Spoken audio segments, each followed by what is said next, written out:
A yearly tradition comes to a close. For the last time, the public was invited to visit Doyle's Iris Patch in Red Boiling Springs on Mother's Day weekend. And as you're about to see, almost all the flowers were in full bloom. When you see Doyle Smith's Iris Patch for the first time, it's a sight to behold. Irises of all colors right in front of you. It was a passion for Smith. Sadly, he passed away last August, and now his widow, Lucille, can't continue Doyle's legacy with the irises. That's why she wanted to invite the public to see the flowers one last time. He started this in 1994. He planted his first ones. And so he had about 20 years before he died, and he loved it. He loved the irises, but he also loved the people, and he loved to sit and talk to us under the shade tree. And we would have people that would come back year after year, and then we would have new people every year.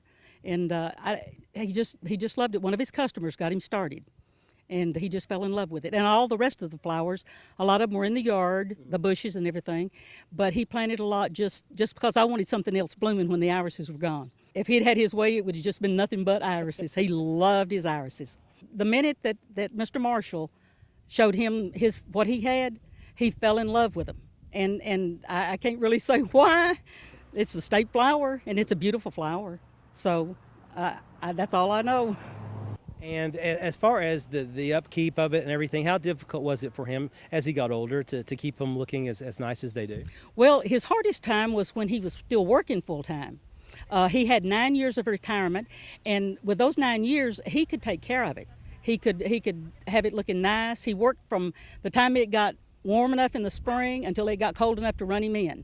And he was out in these irises at least 5 days a week working.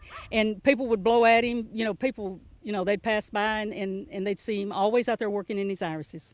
You have decided that this will be the last time for the public. Did you have a hard time making that decision? Well, we can't do it. I mean, I can't do the work, and my sons live out of town, and so they do the best they can with it, but there's no way that I could do this work. And so it's just a decision that we had to make. But I wanted to do it one last time in his memory and just sort of a last hurrah, for him and his irises. And he would love it. He would love the irises, the music, everything.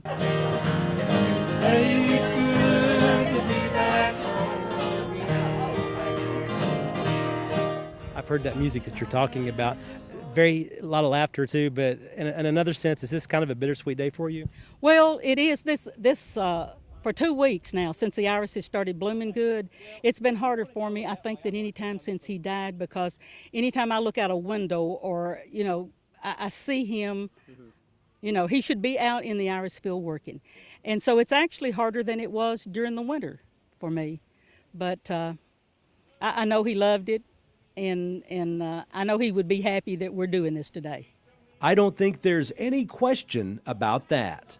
Reporting from Doyle's Iris Patch in Red Boiling Springs, Barry Hyatt, NCTV.